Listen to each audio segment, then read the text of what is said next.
Bonjour et bienvenue sur le podcast Explore Japon, le podcast qui explore le Japon sous toutes ses coutures. Des conseils voyages, de la culture ou bien de la vie de tous les jours en passant par l'apprentissage du japonais, partons ensemble une fois par semaine pour ce magnifique pays qu'est le Japon.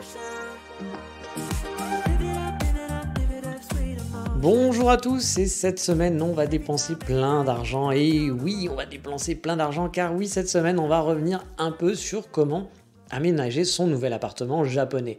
Bah oui, on va rêver, vous venez d'arriver au Japon et vous avez fait le foufou, vous n'êtes pas passé par un appartement tout en un pour Gaijin où les meubles sont déjà compris, il y a même le wifi, bref, vous avez juste à poser vos valises et voilà. Bah non, vous êtes allé à la dure quoi, vraiment, vous êtes allé en warrior, vous avez galéré pour trouver un appartement qui accepte les gaijins, parce qu'ils sont souvent en dessous du niveau d'acceptation des animaux, des chats et des chiens, donc c'est pas forcément le truc le plus simple de la galaxie. Je vous l'avais déjà dit, j'en ai parlé, quand j'avais cherché un appartement en 2018 via une agence immobilière qui était quand même gaijin friendly à la base, donc quand même qui parlait anglais. Et ils m'ont refusé quand même les 15 premières annonces qui m'intéressaient. À chaque fois, je leur envoyais un mail en disant « Ah bah tiens, j'ai vu celui-là, est-ce qu'il est disponible ?»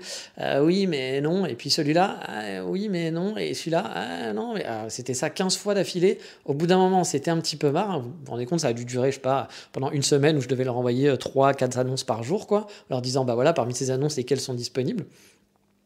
Et au bout d'un moment, ils m'ont refusé les 15, et puis au bout d'un moment, ils m'en ont trouvé une quand j'ai commencé à gueuler en leur demandant s'ils avaient vraiment une annonce pour Gaijin, sinon on perdait tous les deux notre temps et ça n'avait pas d'intérêt. Bref, après toutes ces galères, comme vous avez pu les vivre avec moi, votre appartement, vous l'avez, vous l'aimez, il est tout beau, oui, mais voilà, il y a un problème, c'est qu'il n'y a rien dedans. Bah ouais, il va falloir l'équiper et en vitesse. Et ce podcast va être là pour vous aider. Mais avant tout, on va quand même, comme d'habitude, vous le savez, passer par le sommaire de l'émission. Et cette semaine, on va suivre un photographe sur Kyoto, on va manger du pain sur Otsu et on finira avec, je sais pas encore en fait, parce que je n'ai pas encore décidé de ce que j'allais parler. Bah oui, pour une fois ce sera la surprise. Mais allez, pour l'ameublement, l'électroménager, qu'est-ce qu'on fait ? Choisissez bien, choisissez but, vous le savez. Enfin non, on va pas choisir but, ni Fly, ni Darty, ni Boulanger, car tout ça, ça n'existe pas au Japon, bien sûr. Mais pas d'inquiétude, il y a quand même de quoi faire et c'est pas très très compliqué de pouvoir s'aménager au Japon. Bon, je vais vous prendre mon exemple personnel forcément, parce que lors de ma première installation, j'avais dû faire tout ça. Et donc, autant, c'est mon podcast, donc je vais faire un parallèle avec ce que j'ai vécu moi. Après, donc 12 heures de vol, moi, à l'époque, et 2h30 de train, voire un peu plus, parce que j'avais dû récupérer le Shinkansen à Shinagawa, donc de l'aéroport, j'avais dû prendre aussi un métro ou un train. Et voilà, il y avait aussi une vingtaine de minutes à pied que j'avais dû faire, avec 2 bagages de 23 kg chacun, un sac à dos de 10 kg, plus un autre de 5 kg sur les épaules. Et j'arrivais enfin à mon appartement, totalement exténué pour faire l'état des lieux.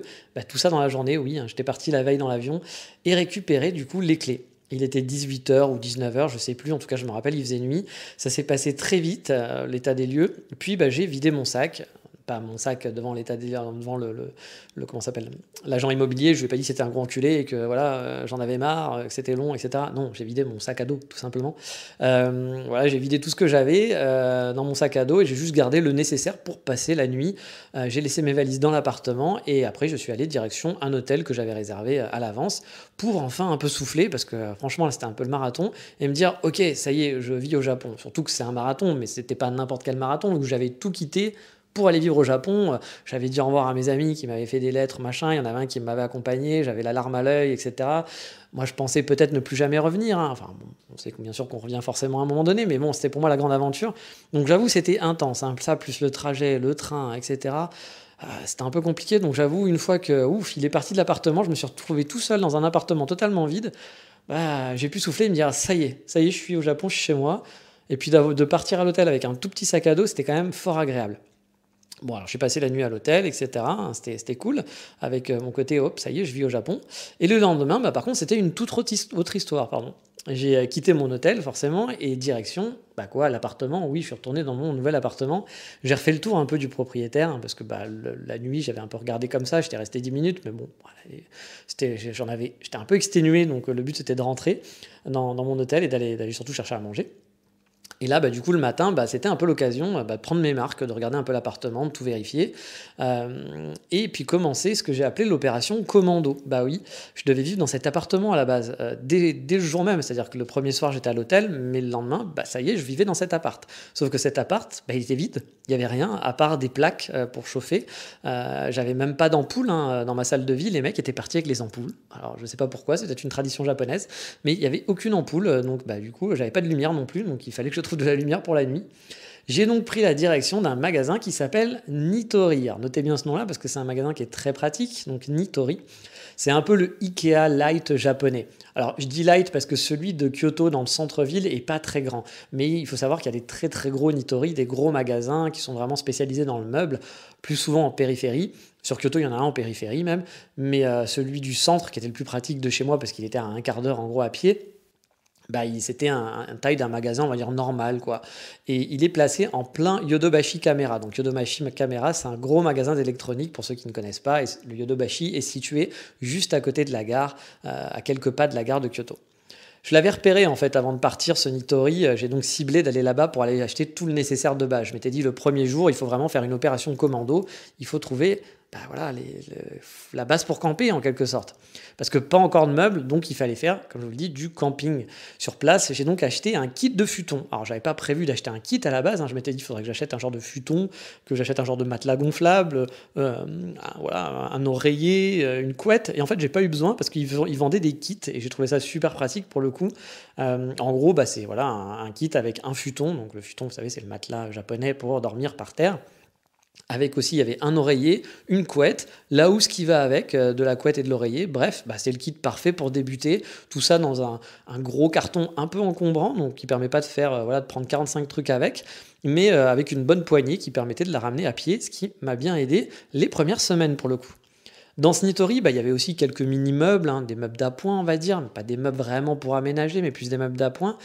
Il y avait sûrement des petites tables, des choses comme ça, des tables pliantes, mais vraiment pas les trucs que vous allez vous faire plaisir, hein, c'est vraiment du truc d'appoint.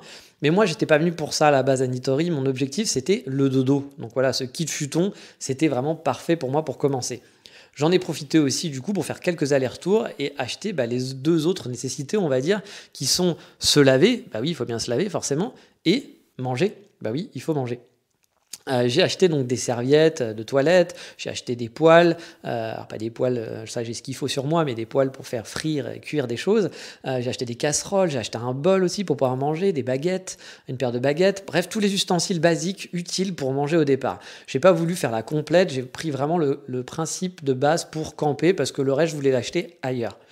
Et j'ai pris aussi ce qu'il fallait bah, au départ pour me laver parce que bah, voilà, j'avais pas pris de serviette avec moi. Alors on m'a dit bah, t'aurais pu prendre une serviette dans tes bagages, mais quand vous partez avec toutes vos affaires et qu'il faut que toutes vos affaires rentrent dans deux bagages, bah, la serviette vous vous dites c'est pas le souvenir que j'ai envie ou les choses la plus importante que je peux amener avec moi.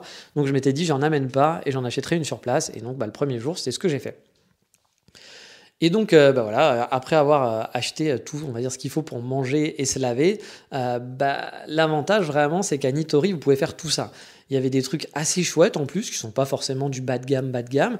Il y avait un peu tous les basiques, et du coup, même pour les poêles et tout, c'était assez cool. J'ai trouvé le magasin très pratique pour ça. J'ai fait donc beaucoup d'allers-retours, hein, il faut savoir là-bas. J'ai acheté aussi là-bas mes rideaux, par exemple, parce que j'avais de larges baies vitrées et le soleil à 4h30 du matin, les premières nuits, parce que j'ai pas acheté mes rideaux tout de suite, je ne sais plus pour quelle raison, mais j'ai pas acheté mes rideaux tout de suite le premier soir. Et donc à 4h30, quand il y a le soleil qui commence à se réveiller, bon, bah, avec les grandes baies vitrées, bah, c'est pas génial, quoi. C'est pas les meilleures matinées que vous passez du monde. Donc les premières nuits, ça n'avait pas du tout été l'extase, hein, vous en doutez. Et vous l'avez compris aussi, j'ai pu bah, tout acheter en one shot. J'ai pas pu tout acheter tout de suite, quoi. Déjà, le kit futon, comme je vous l'ai dit, c'est quand même super encombrant. Puis bah, quand vous prenez une poêle, une serviette, un tapis de bain, un bol, c'est des sacs qui sont grands, qui sont encombrants, une casserole. Voilà, j'ai dû faire plusieurs allers-retours pour aller bah, de Nitori jusqu'à chez moi. Heureusement, c'était 15 minutes, mais mine de rien, 15 minutes aller, 15 minutes retour, plus le temps passé à l'intérieur. Bah, vous en faites pas tant que ça dans la journée, puis au bout d'un moment, vous êtes aussi un peu mort de faire tout ça. J'ai que 2 bras, j'ai pas de voiture, hein, donc j'ai dû faire tous ces allers-retours. Puis je voulais pas prendre n'importe quoi aussi sur place, donc tout est en japonais. Faire des courses, bah voilà, quand tout est en japonais et que vous connaissez pas les prix, c'est un peu compliqué de faire la conversion au début. Bah du coup, ça vous prend du temps, ça prend beaucoup plus de temps finalement que quand vous faites des courses normales, sauf si bien sûr vous êtes un peu en mood je m'en fous, je prends le truc le moins cher, celui avec le moins de chiffres, puis je m'en fous de la qualité, je m'en fous si c'est joli, etc. Il y a des gens qui sont comme ça. Moi, c'est pas mon cas. Donc, du coup, bah, forcément, j'ai pris mon temps, j'ai regardé, j'ai dit, tiens, est-ce que je vais prendre cette poêle-là? Est-ce que je prends cette poêle-là? Puis, vous savez, il y a des poêles qui marchent sur des plaques vitrocéramiques et d'autres sur d'autres plaques qui sont différentes. Et bah, quand c'est écrit en japonais, c'est un peu compliqué d'être sûr de savoir ce que vous allez acheter. Donc, bah, vous passez du temps, puis vous êtes sur votre portable, du coup, à vérifier, à calculer les prix, à aller sur Internet pour essayer d'avoir des traductions. Donc, ça prend vraiment beaucoup de temps au démarrage, cette opération commando. Mais voilà, il fallait y passer le premier jour, et je pense que ça n'a pas duré qu'un jour, hein, je pense que ça a dû durer au moins 2 bonnes journées hein, d'opération commando, voire je sais que Yodobashi, j'ai fait beaucoup d'allers-retours après pour acheter de temps en temps des choses au début. Donc c'était l'opération kit de survie du début. Et je suis aussi passé par le traditionnel, et ça je vous invite aussi à y aller, j'en ai déjà parlé, le 100 yen shop. J'en avais un qui était juste à côté de chez moi, je vous en ai parlé, hein, les 100 yen shop, hein, c'est cool pour acheter plein de conneries. Vous avez besoin d'un balai, vous avez besoin de cintres, vous avez besoin d'éponges. Vous allez au 100 yen shop, vous aurez tout le nécessaire de trucs à la con, en gros, qui vont être pratiques pour démarrer au début, quand vous allez vous installer dès les premiers jours. C'est le petit équipement, des conneries pour pas cher, et du coup, bah, souvent, il y en a partout, des 100 yen shop, c'est souvent très proche de chez vous.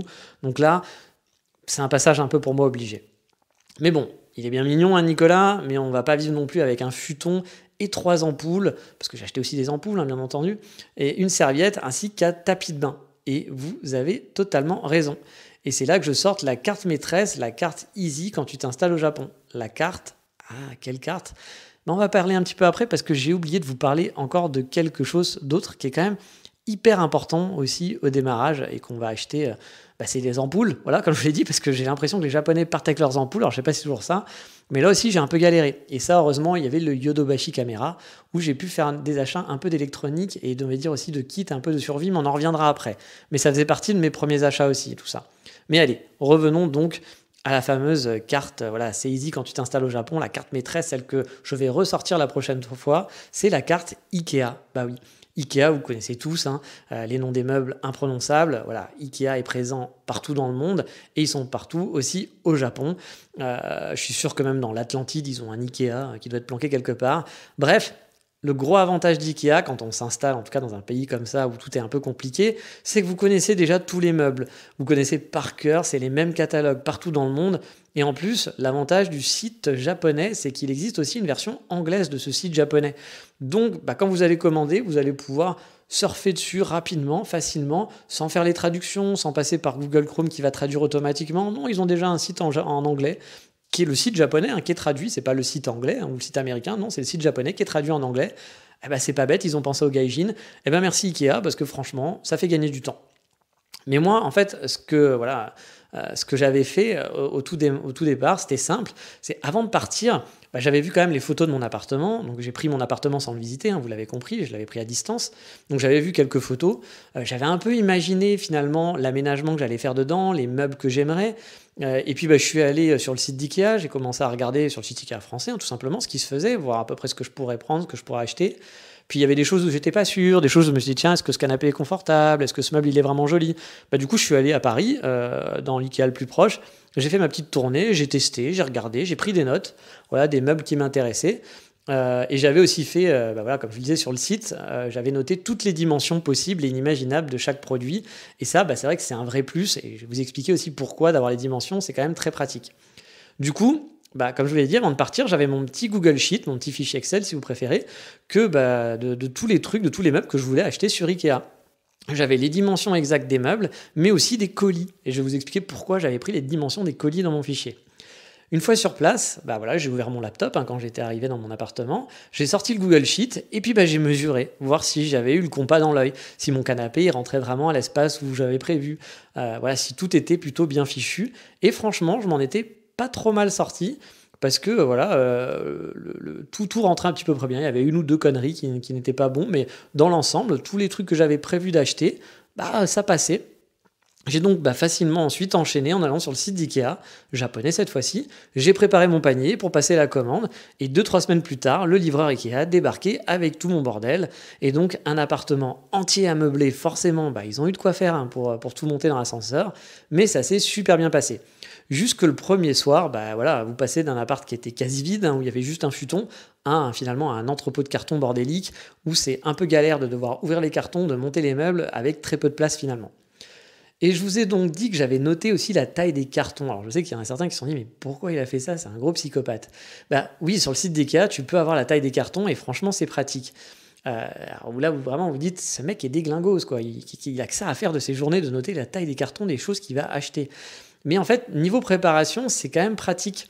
Parce que j'avais noté tout ça, car il fallait vérifier que tout passe par l'ascenseur. Car quand vous achetez un canapé 3 places avec une méridienne, qui va être aussi votre lit au final, et que vous habitez au 8e étage, vous n'avez pas spécialement envie que le livreur arrive et vous dise en fait ça passe pas dans l'ascenseur, tout ça en japonais que vous comprendrez rien, être un petit peu dans la merde, vous savez pas ce qui va se passer dans ces cas-là, est-ce qu'il va vous le laisser dans l'entrée, est-ce que ça va être des histoires à n'en plus finir, est-ce qu'il va le ramener, mais tout ça en japonais, qu'est-ce que vous allez faire, vous allez rien comprendre, voilà, c'est quelque chose, si vous pouvez checker ça avant, c'est quand même mieux. Et en plus, je crois, si je dis pas de bêtises, que c'était demandé en fait sur le site d'IKEA de vérifier la taille des cartons et la taille de l'ascenseur pour prévenir au cas où l'ascenseur ne soit pas accessible pour certains cartons et que donc il prévoit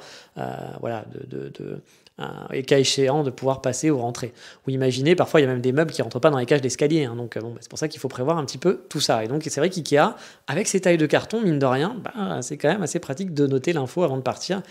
Ça vous évite de perdre du temps aussi après sur place. Donc un conseil, aussi dans votre valise, partez avec un mètre. C'est con, alors je suis pas parti avec une serviette de bain, mais je suis parti avec un mètre, parce que mine de rien, je l'ai utilisé dès le premier matin pour tout mesurer, et ça m'a fait gagner beaucoup de temps. Bon, j'aurais pu en acheter un sur place, au Yodobashi sûrement, mais ça m'a évité d'aller chercher ça, de savoir où j'allais trouver un mètre, etc. Dès que je suis arrivé, j'ai pu mesurer et me dire, ok, tout est bon, je peux faire ma commande. Donc oui, IKEA, après, on aime ou on n'aime pas, il y a deux écoles, mais l'avantage quand on s'expatrie, c'est le côté pratique, surtout dans un pays où vous ne parlez pas la langue. Vous pouvez acheter sur le site sans aller sur place, et vous connaissez déjà tous les meubles, vous avez pu aller les voir avant, et c'est ce que j'ai fait perso, parce que il n'y a pas de Ikea à Kyoto. Donc le plus proche, il était à Kobe, ce qui n'est pas non plus la porte à côté. Les premiers jours, on a autre chose à foutre que de traverser tout Osaka, Kobe pour aller à Ikea. Et puis je me voyais pas trop parlementer avec les caissières en japonais en me disant si personne parle anglais, ça va être quand même la galère. Pour donner mon adresse, je parlais pas un mot. Alors qu'avec le site, j'ai pu tout commander, me faire livrer directement, faire les traductions quand il y avait vraiment besoin, sans me prendre le chou, sans stress.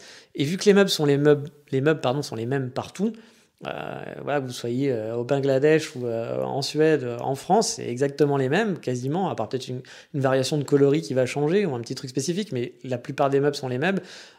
Vous pouvez même faire un check avant de partir et donc savoir ce que vous allez acheter et sans bouger après en arrivant sur place. Ça fait un stress en moins, c'est quand même plutôt super cool. En tout cas, moi perso, pour ma prochaine installation, je referai exactement la même pour sûr. J'ai déjà commencé à faire ma liste de trucs à acheter, mais ça, on en parlera dans le fameux épisode Road to Japan, quand je serai au Japon et que je passerai commande. Je vous expliquerai un peu tout ce que j'ai acheté, puis peut-être les petits trucs que je verrai en direct sur les difficultés ou justement les facilités de commander sur Ikea, parce que là, je le referai en direct. C'était il y a 4 ans, donc forcément, j'ai un peu oublié les problématiques que j'avais eues sur place, les toutes petites problématiques qui peuvent arriver. Bon, voilà, le set de camping, on était bon, j'avais le futon, etc. J'avais de quoi me sécher, de me laver et de faire cuire un œuf, tout est bien. Les meubles, on était bon, c'était commandé, mais bon, c'était pas encore là, mais en tout cas, c'était fait. Mais on a oublié un truc quand même qui est assez important au départ, dès les premiers jours, les trucs à acheter, parce que faire du camping, c'est bien, mais un homme civilisé, il a besoin aussi de garder ses aliments et ne pas aller chasser tous les jours au 7-Eleven. Et donc, qu'est-ce qu'il faut acheter? Un frigo. Oui, bien sûr, un frigo, c'est hyper urgent de l'avoir. Puis aussi, le reste de l'électroménager.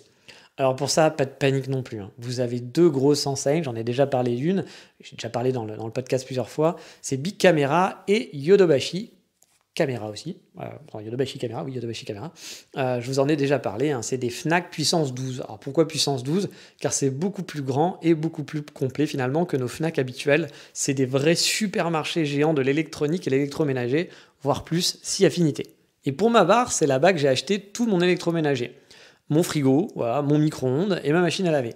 Le frigo micro-ondes, je les ai achetés en même temps. Ils avaient un peu le même design, la même gueule, c'était la même marque. C'était un truc bleu, c'était très joli. Je l'ai acheté pour la couleur, je dois l'avouer. Oui, je suis très fashion victime et j'adorais mon frigo. J'ai même regardé là s'il était toujours disponible. C'était pas le plus meilleur frigo, je pense, en termes de technique de frigo, même si j'y connais rien en technique de frigo, mais il était très beau. Donc j'adorais vraiment mon frigo dans mon appartement, mais a priori il ne se fait plus, donc un peu dommage. Il faudra que je prenne un frigo plus classique, ou peut-être j'aurai la chance, en étant sur place, de découvrir une merveille, un truc un peu coloré, car oui, j'aime les couleurs, et le blanc, le noir, ça va un peu, mais un peu de couleur, ça ne fait pas de mal. Bref, mon frigo et mon micro-ondes, je l'avais acheté au Yodobashi avec un gars qui parlait pas un mot d'anglais. Mais étrangement, j'en avais déjà parlé dans des anecdotes, hein, vous connaissez, tout s'est bien passé, que ça soit la vente et la livraison. Donc franchement, aucun souci. Ça a pris du temps par contre, parce que comme je vous l'ai dit, moi je suis du genre à pas vouloir acheter n'importe quoi. Donc j'ai fait pas mal d'allers-retours, j'ai regardé beaucoup de frigos, puis j'y connais rien en frigo. Hein. J'ai acheté un frigo, la dernière fois que j'en avais acheté, c'était il y a 25 ans peut-être. Donc voilà, j'étais là, j'ai acheté un frigo, je sais pas ce qui se fait, qu'est-ce qui est bien, qu'est-ce qui est pas bien. Puis là, tout est en japonais. Les prix, pareil, ça vous parle pas. Donc j'ai dû faire des allers-retours, je suis retourné chez moi, aller sur le laptop, regarder un peu sur Internet, voir s'il y avait des avis de ceux que j'avais repérés. Je prenais en photo quelques étiquettes, quelques frigos. Donc voilà, j'ai fait quelques allers-retours. Ça m'a pris beaucoup de temps finalement tout ça. Après, encore une fois, hein, si vous êtes en mode oh, je m'en branle, je veux juste un frigo, ça peut aller très vite. Hein. Mais moi, c'est pas mon genre. J'aime bien être sûr de ce que j'achète et prendre mon temps, réfléchir, ne pas faire n'importe quoi. Et donc, du coup, ça me prend du temps. Et si vous êtes comme moi, ça vous prendra du temps et encore plus de temps qu'habituellement parce que vous êtes au Japon. Voilà, vous êtes au Japon et c'est en japonais. Donc, ça sera compliqué. La machine à laver, je suis allé par contre à la concurrence. Donc, je suis allé à Big Camera. Honnêtement, je ne sais pas pourquoi. Je ne sais plus pourquoi je suis allé à Big Camera et je ne l'ai pas acheté à Yodobashi. Big Camera qui est pas très loin de Yodobashi, qui est encore plus proche de la gare, mais plus petit que le Yodobashi Camera à Kyoto. Et peut-être que c'était parce que j'avais trouvé un meilleur prix là-bas. Je sais pas du tout honnêtement. Mais là aussi, ça a été encore un peu plus simple, même qu'à Yodobashi, car ils ont un service en anglais. En gros, le vendeur qui ne parlait pas un mot d'anglais a pris un téléphone filaire, pas très pratique, mais a pris un téléphone filaire. Il a appelé un service en anglais et du coup, on a fait une conversation à trois où on se passait le combiné et il faisait la traduction. Alors, c'est vrai que si vous ne parlez pas un mot d'anglais, ça peut être quand même un petit peu compliqué aussi, mais bon, j'ai bien réussi à acheter des trucs en japonais, enfin avec des gens qui ne parlaient que japonais et qui ne parlaient pas un mot d'anglais.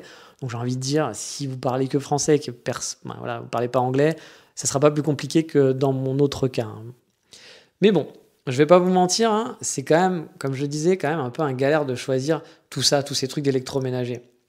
Parce que vraiment, on comprend rien. La fiche technique, on comprend rien. Les prix, ça nous parle pas. Pour comparer, c'est chiant. Même quand vous voyez deux prix, vous dites attends, 300 000 yens, 50 000 yens, mais c'est quoi déjà? Ça fait combien? C'est quoi la différence? Voilà, c'est quand même assez dur de faire la conversion comme ça en direct. Ça demande pas mal d'attention et puis je vous dis de recherche un peu sur le net. Sauf si, encore une fois, si vous voulez faire les choses au hasard. Parfois, le hasard fait bien les choses. Et moi, par exemple, je crois que la machine à laver, ça m'avait un peu saoulé, j'avais pris un peu au pif, et elle marchait franchement super bien. Et comme je vous l'ai dit, mon frigo, je l'adorais. Donc j'ai quand même eu de la chance là-dessus, et ça s'est pas été si compliqué. Ça a pris du temps, mais ça n'a pas été si compliqué que ça. Enfin bref, voilà. J'ai quand même eu quelques problématiques sur l'électroménager, surtout en fait, c'était pour brancher la prise de terre de mon micro-ondes, parce que la prise de terre au Japon, ça n'a strictement rien à voir avec la France, mais bon, avec l'aide de Google et d'Instagram, je m'en suis sorti. La machine à laver, ça a été hyper simple parce que c'est le livreur qui l'a pris, il l'a installé direct, ça a pris 3 minutes, il a tout installé, j'avais plus qu'à mettre mes fringues dedans et à lancer une machine, c'était magique. Parce qu'en plus au Japon, je vous en ai déjà parlé dans mon épisode spécial appartement, mais souvent vous allez avoir en fait chose qu'on n'a pas nous on va avoir juste un tuyau d'arrivée d'eau. Au Japon, il y a un bac en fait, un bac qui est réservé à la machine à laver souvent dans les appartements. Imaginez, c'est un peu comme une cabine de douche mais sans les vitres. C'est un genre de petit bac où votre machine à laver, vous allez la poser par-dessus. Du coup, vous allez avoir un tuyau pour brancher l'arrivée d'eau, mais la sortie d'eau en fait va se faire directement en dessous. Il va y avoir un genre d'évacuation comme dans une douche, comme si l'eau tombait et puis voilà. Et parfois, il y a aussi un tuyau qui est branché via cette évacuation, ça dépend un petit peu. Mais c'est hyper bien fichu, vous avez un emplacement. Bon, par contre, c'est vrai que ce qui est un peu chiant, c'est que si vous aviez décidé de mettre votre machine à laver à côté de votre lit, peut-être que c'est pas le meilleur emplacement dans votre appartement, parce que vous pourrez, mais il n'y aura pas l'arrivée d'eau. Bon, après, il y a rarement une arrivée d'eau à côté de votre lit. Hein. Vous avez un appartement mal fichu. Mais voilà, là, c'est vraiment, en gros, on vous dit, la machine à laver, elle va là, quoi. Donc, vous n'avez pas trop de choix de dire, tiens, je vais la mettre ailleurs. Vous pouvez toujours le faire, mais voilà, normalement, ils l'ont placée. Ils ont dit, la machine à laver, tu la mettras là, gars. Cherche pas à midi à 14h, va pas nous faire chier. C'est bon, il y a l'emplacement, tu la mets là. Mais du coup, c'est vrai que pour l'installation, ça a été hyper cool et hyper simple. Donc voilà, donc ah oui, j'oubliais un truc aussi, mais pour Ikea, l'avantage aussi, c'est les manuels qui sont compréhensibles. Donc pour installer ces meubles, on n'a pas de mauvaise surprise. En plus, au pire, je pense que même, je pense qu'il n'y a pas d'instructions en fait, hein, c'est que des dessins, mais de toute façon, vous pouvez les récupérer sur le site internet. Donc même s'il y avait besoin d'instructions en anglais ou en français, c'est les mêmes meubles, donc vous pourrez les récupérer. On a donc, pour moi, le quatuor, parce que quatuor, ça fait un peu comme un castor ou un je sais pas quoi, mais voilà, donc je ne sais pas parler. Mais voilà, nous avons les 4 gagnants, voilà, entre Ikea, Nitori, Yodobashi et Big Camera. J'ajouterai aussi à ça les 100 Yen Shop, hein, et peut-être un troisième acteur que vous connaissez tous, c'est Amazon, bah oui, ou alors Rakuten, hein, si vous voulez faire dans le local, qui est l'Amazon japonais en quelque sorte. Oui, Amazon, mine de rien, c'est quand même super pratique. J'ai acheté pas mal de trucs dessus aussi. Ma grande télé, là c'est pareil, vous avez Amazon à la version anglaise de son site, donc vous pouvez avoir tout traduit. Et c'est facile de comparer, du coup, vous pouvez avoir les reviews en direct, des bons prix. Vous savez aussi, la livraison au Japon, ça n'a vraiment rien à voir avec ce qu'on a chez nous en France. Du coup, on est beaucoup plus serein dans les délais et dans le service. Et puis, voilà, moins de stress d'acheter en ligne que d'aller en magasin. Par exemple, j'aurais pu acheter mon frigo en ligne, hein, et ça serait peut-être encore plus simple. J'aurais pu comparer, mais bon, c'est vrai qu'au Yodobashi, on peut voir les choses. Parfois, c'est bien aussi de voir et de regarder et de mettre la main dessus et de mettre la main dans le frigo. Ça ne sert à rien, mais vous serez content quand même de le faire. Bref, là aussi, j'ai prévu pour mon prochain appartement de faire quelques achats sûrement en ligne sur Amazon. Genre, j'aimerais m'acheter un écran ultra-wide d'ordi, j'aimerais acheter une grosse télé, un peu de matos électronique. Bah oui, je vais me faire plaisir quand je vais retourner au Japon parce que je vis en nomade depuis 3-4 ans et j'avoue d'avoir un chez moi, d'avoir des affaires à moi et me faire plaisir, avoir une grande télé, avoir une PS5, avoir un coin ordi sympa et pas être de travailler sur un laptop. Moi, je travaille sur mon laptop tout le temps, assis dans mon canapé, dans mon lit. Je n'ai pas fait sur les toilettes, mais ça pourrait arriver. Voilà, donc c'est vrai qu'avoir un vrai chez soi, ça va me faire plaisir et je vais me faire plaisir. Il y a aussi, là on est dans l'option donc, du foyer moyen, vous l'avez compris, on aménage assez bien l'appartement, on n'est pas dans le luxe, mais on se fait plaisir. Mais peut-être que vous allez vouloir faire dans le cheap au départ. Et après avoir un budget, vous n'allez peut-être pas avoir un budget de dingue et vous n'allez pas vouloir dépenser plein d'argent pour vous installer. Et dans ce cas-là, il y a des solutions, il y a des solutions alternatives, il ne faut pas du tout s'inquiéter. Il y a ce qu'on appelle les magasins de second hand. Il y a plein de petits magasins au Japon qui vendent de l'électronique ou des meubles d'occasion laissés par des gens qui déménagent, des gaijins par exemple, qui vont rentrer chez eux. Car oui, je vous ai déjà expliqué la chose, mais les encombrants au Japon, c'est encombrant justement, c'est super relou. Faut prévenir 2 semaines à l'avance, en tout cas à Kyoto c'était comme ça. Il fallait payer pour chaque meuble, tout étiqueté, et vous deviez le déposer à un endroit précis, ce qui n'est pas forcément possible si vous êtes tout seul. Vous n'allez pas vous trimballer votre canapé sur 500 mètres dans les rues de votre ville, parce que vous n'allez pas porter un canapé tout seul, voilà, tout simplement. Du coup, une solution souvent, c'est de faire passer une petite entreprise qui va vous débarrasser de tous vos meubles contre un petit chèque et qui les revendra ensuite à des nouveaux arrivants. Et le nouvel arrivant, ça sera peut-être vous. C'est une solution franchement qui est économique pour s'installer à moindre prix sans taper dans du neuf, sachant que les gros magasins aussi comme Yodobashi ou Big Camera vendent aussi des secondes mains pour l'électronique. Ça peut valoir le coup, ou l'électroménager aussi. Quand je dis électronique, je pense à électroménager bien sûr. Donc ça peut valoir le coup, surtout que les Japonais sont souvent très précautionneux. Et puis les entreprises aussi vont pas vous vendre de la merde. Donc ils vont repasser derrière, ils vont réparer, ils vont faire en sorte que ça tourne. Vous allez même avoir une garantie derrière. Donc voilà, vous ne prenez pas trop de risques, je pense, en achetant. Moi, je ne l'ai pas fait, mais je pense que vous ne prenez pas trop de risques en achetant de la seconde main au Japon. Un autre tips pour ceux qui veulent faire des économies, c'est un truc très bête, mais c'est inscrivez-vous sur les groupes d'expats de votre ville. Il y a forcément un groupe Facebook des Kyotoites gaijin à Kyoto, enfin les gaijins à Kyoto, etc., les gaijins de Tokyo, les gaijins de Fukuoka. Sur Facebook, vous aurez souvent 2, 3, 4, 5 groupes là-dessus, et qui sont souvent des groupes qui permettent de s'entraider, mais aussi de vendre entre expats. Alors parfois, il y a même des Japonais qui sont dessus. Ça permet de vendre des meubles ou autres petits objets. Il y a souvent un va-et-vient régulier d'étudiants, de travailleurs, et qui sont là pour travailler pour 1 an ou 2 ans en working visa, ou qui sont des expats. Et quand vous vous retrouvez à l'autre bout du monde, à l'autre bout du monde, et que vous devez rentrer dans votre pays d'origine, qui est l'autre bout du monde, vous n'allez pas vous trimballer votre grille-pain, ou votre planche à repasser. Le fauteuil sympa que vous aviez acheté, la petite chaise que vous aviez trouvée dans la rue qui était chouette et que vous avez retapée, non, ce que vous allez faire, c'est que vous allez la vendre pour pas cher, etc. sur un groupe Facebook pour vous en débarrasser. Et donc, y a moyen de récupérer, si vous êtes un peu débrouillard, pas mal de trucs. Alors bien sûr, si vous voulez un truc un peu encombrant, faudra louer une voiture ou avoir un ami qui a le permis. Donc ça, c'est toujours la problématique. Si vous n'avez pas de permis comme moi, forcément, passer par Ikea et d'avoir un livreur, c'est quand même plus pratique. Mais sinon, pour les petits trucs, il y a moyen de faire plein de bonnes affaires facilement et de se meubler pour pas très cher, de récupérer un grille-pain, un toaster, une poêle, tout ce que vous voulez, tous les petits trucs de base qui peuvent servir. Et j'ai quand même dû aussi, voilà, ce dont j'avais oublié de vous parler, mais je voulais vous en parler tout à l'heure, mais j'avais enchaîné, c'est que les premiers jours, j'ai fait des opérations donc commando pour faire du camping, hein, bien sûr, parce que j'ai campé chez moi sans frigo quelques jours, sans rideau, etc. hein. Le premier soir, donc j'avais juste le futon et la poêle, c'est ce que je vous ai dit. Mais voilà, j'ai dû aussi m'acheter une petite lampe que j'avais branchée parce que j'avais pas tout de suite mes lumières. Donc j'ai branché ma lampe par terre. J'avais mon laptop sur les jambes en train de faire mes devoirs sur mon futon. Et parce que pourquoi j'avais pas acheté des lumières? Parce que les lumières au Japon, c'était pas des ampoules, moi, qui étaient comme des ampoules comme on a chez nous. C'était un système un peu bizarre de clips qui se clipsaient sur les côtés. Du coup, je savais pas trop quoi acheter. Donc j'ai pris un peu de temps. Puis le premier jour, j'ai pas eu le temps. J'ai fait beaucoup de choses et du coup, j'ai abandonné. Je me suis dit bon, je vais pas perdre de temps là-dessus. Donc j'ai pris juste une petite lampe, genre de lampe de bureau qu'on branche comme ça. Et ça a été ma lampe pour les premières nuits avant que je m'achète des vraies lampes. Il m'a fallu en gros 3 bonnes semaines pour être vraiment bien installé dans mon appartement. Vous avez de la chance parce que oui, je vous ferai vivre aussi mon installation au Japon prochainement si tout va bien.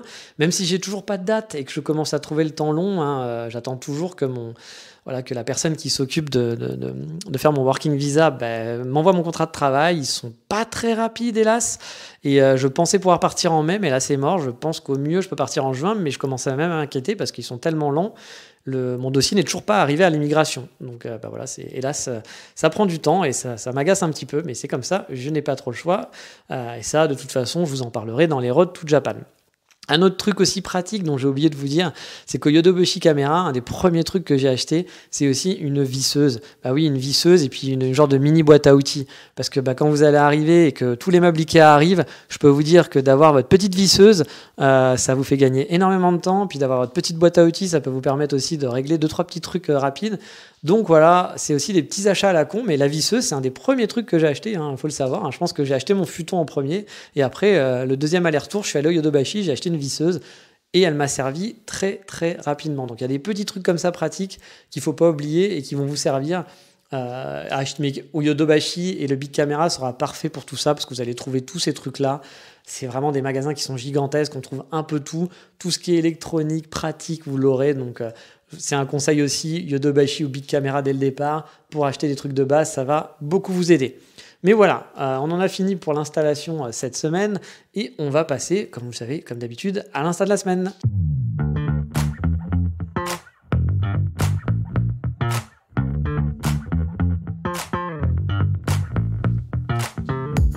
Et cette semaine, on va suivre un photographe japonais qui vit à Tokyo dans l'insta de la semaine. Alors non, il n'est pas spécialisé dans la photo de meubles, oui, c'était la thématique, mais j'ai pas ça sous le coude, désolé, il doit y en avoir, mais là, c'était pas le cas. Non, lui, il fait dans le portrait, dans le street art, enfin dans la street photographie plutôt, en général, voilà, c'est ce qu'on peut trouver sur son compte. Sur son Insta, donc c'est rempli de jolis clichés.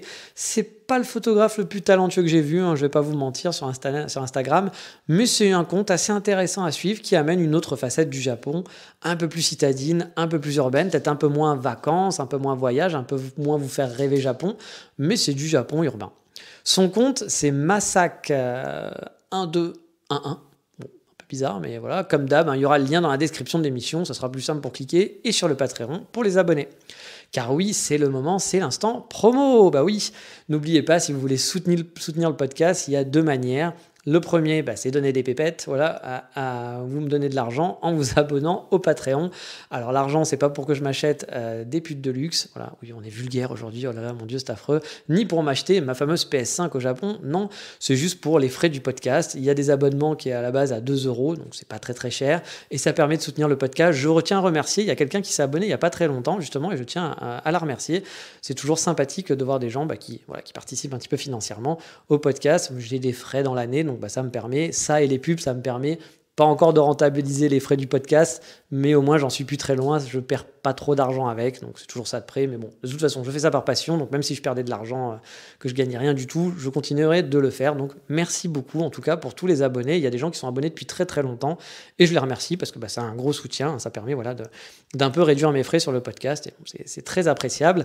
Et l'autre façon voilà, de soutenir le podcast si vous voulez pas mettre de l'argent, vous avez le droit totalement, et c'est un truc encore plus simple, c'est de faire la promo à ma place, parce que je la fais pas, et je suis très flemmard sur la promo, oui, je me vends pas très bien, voilà, mais si vous pouvez parler du podcast sur les réseaux sociaux, à vos amis, en partager, en parler voilà, à droite, à gauche, laissez des commentaires sur vos plateformes, que ce soit sur Apple Podcast ou sur Spotify maintenant aussi, qui permet de mettre des commentaires, de mettre des notes, ça permet de faire connaître le podcast, et c'est toujours apprécié, puis moi, je suis toujours content de lire des commentaires. C'est bien quand vous notez, mais j'avoue, je préfère encore les commentaires parce que voilà, une note, je vois juste qu'il y a eu une note, mais avec un commentaire, ça fait plaisir de le lire. Voilà, sauf si c'est pour venir m'insulter. Dans ces cas-là, évitez. Surtout si vous me trouvez sympa. Ce serait pas très très logique tout ça. Donc voilà, donc n'hésitez pas à en parler sur vos réseaux sociaux ou sur le marché de votre village aussi. Oui, c'est les élections, donc pourquoi pas faire la promo à côté de la République En Marche, du PS et de je ne sais pas qui, d'aller faire la promo d'Explore Japon avec des petits flyers. Soyez fous, soyez innovants. Non, bien sûr, j'en demande pas tant, mais si vous pouvez faire un petit geste de temps en temps, ça me fait plaisir et ça permet de faire connaître le podcast. Et ça fait toujours plaisir de voir qu'il y a toujours du monde qui l'écoute, qu'il y a de plus en plus de gens qui l'écoutent. Ça me motive, surtout après 162 épisodes, vous vous en doutez que c'est du boulot quand même, c'est pas mal de choses de faites, donc voilà, c'est un peu ce qui me permet de continuer à le faire et me motiver à vous faire d'autres épisodes, surtout si vous appréciez, tant mieux. Mais allez, on a parlé de marché, ça m'a donné envie de baguette, et ça tombe bien, parce qu'on va manger du bon pain dans la rubrique Voldemort.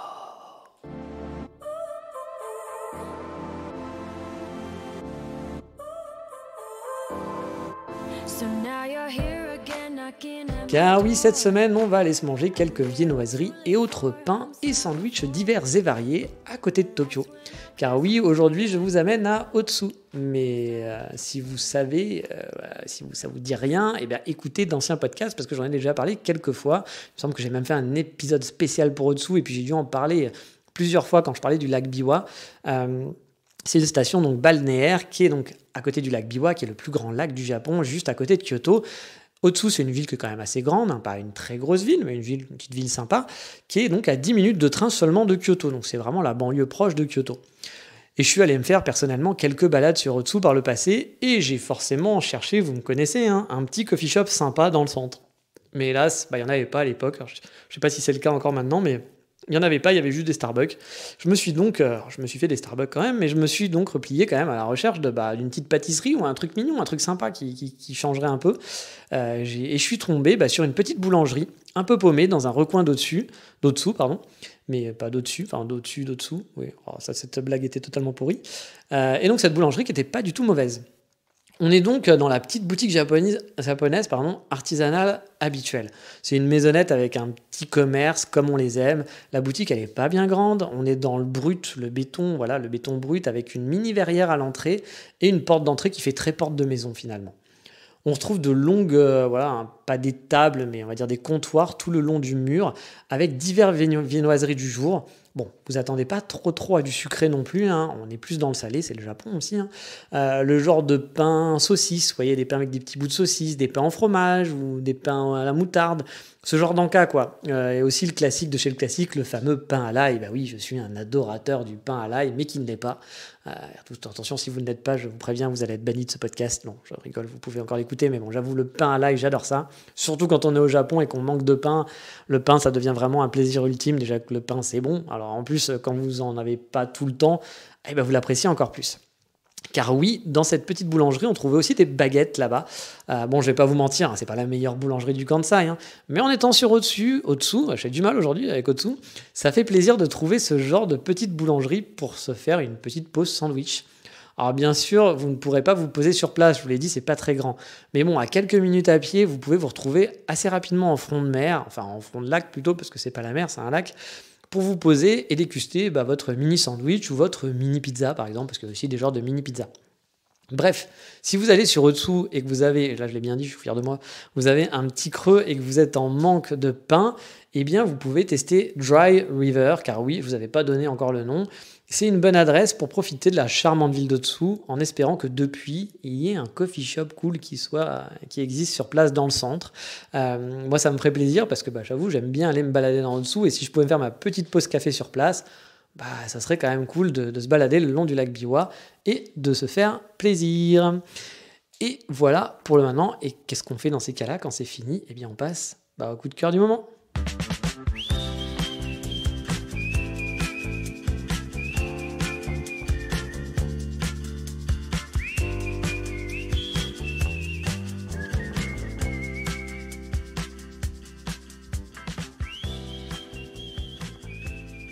Eh bien, cette semaine, le coup de cœur va être un petit peu spécial et il va être très rapide.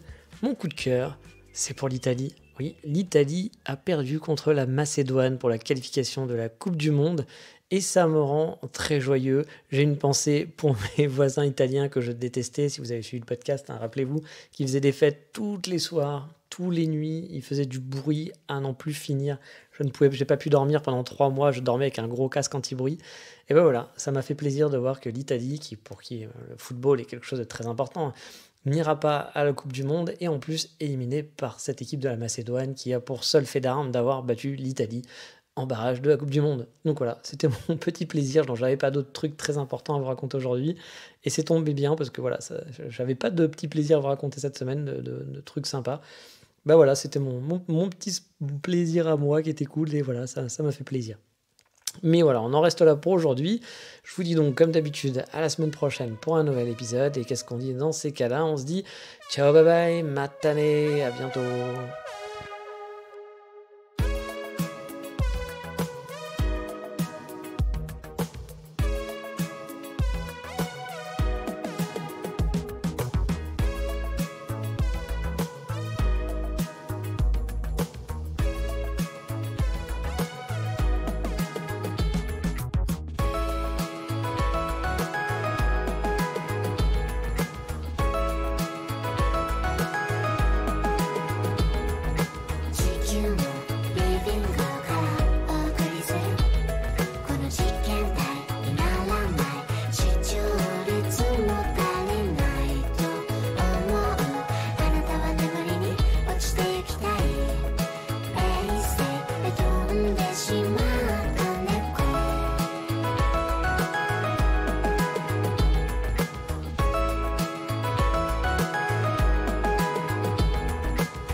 自由に腰掛ける椅子をたくさん集め、寝ているのは一人か二人、順番に待ち時間を利用する。犬はベランダで目立とうとして水をこぼす。誰かが笑ってあさってのカレンダー、間違い探しの旅に出る。電球機から天気予報を順番に予想して占って部屋から出るのは一人私。公共手段迷いなく、かかりつけの医者にお願いすることもある。